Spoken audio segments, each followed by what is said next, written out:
Doctors will often have to tell people that their loved one has died. And while most people, their reactions are often sad and devastating, sometimes there are people in there that are getting told, "I'm sorry to tell you this, but unfortunately your mother has passed away moments ago." But weirdly enough, their reaction is, "Oh, okay."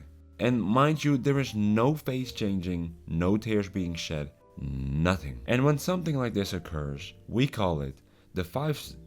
Wait, we call it apathy. And apathy is simply said a lack of interest, enthusiasm, or concern. It is a term that healthcare professionals often use to describe someone who has a lack of goal-directed activity, motivation to do things, or just doesn't care much about what's going on around them. And an apathetic person will be more likely to just sit for long periods with no expression nor any interest in the things around them.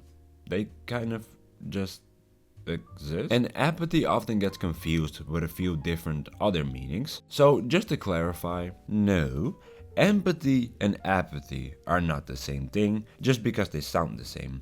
They are actually almost the opposite of each other. Empathy is more like the ability to understand and share the feelings of another. If you saw someone being alone at a party, you might empathize with their loneliness and chat with them. But with apathy, it's a little different. You see someone alone at a party, but you're kinda just meh, wondering why you even went to this party. Oh, and there is also a difference between apathy and depression, though it can be kinda hard to tell the two conditions apart. Feeling about life is common in both conditions, but rather than feelings of severe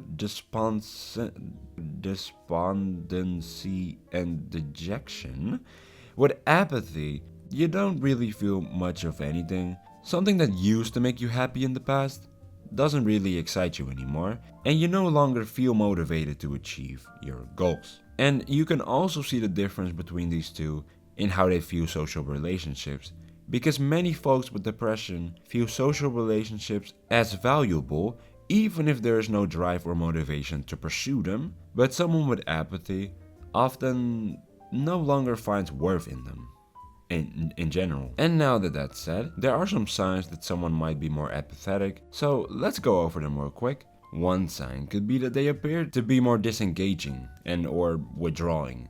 This could be withdrawing from work, hobbies, or spending time with loved ones. And another sign could be emotional blunting, which basically means the inability to experience both positive and negative emotions fully. And with that, they may not react to situations as expected. There are more signs, but yeah.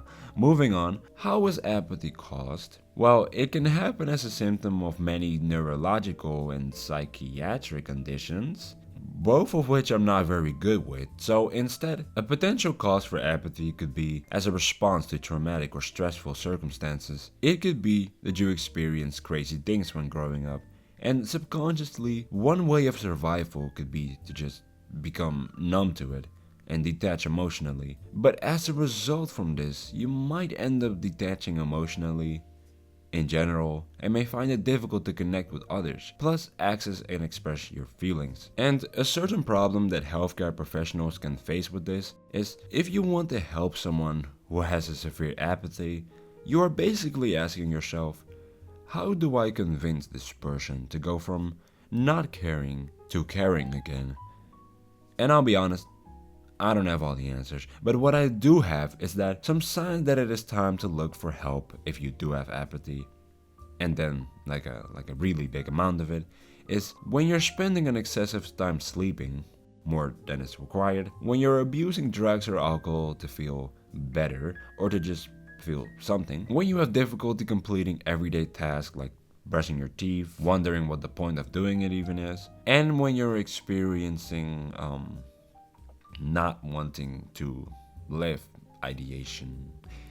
And in conclusion, is apathy a bad thing? Well, that depends in my opinion. On one side, there is the absolute superpower of being able to handle something crazy like it's nothing. Imagine being a doctor and operating on people. But there is also the disadvantage of it, which include not only a lack of fear, but also just a lack of any emotion in general, or any interest to save someone's life. There is also a quote from a man named Chris Long: "From all the evils in the world, I think apathy is one of the most dangerous." And as I saw this, I was thinking to myself, that's pretty deep. In any case, thank you for watching.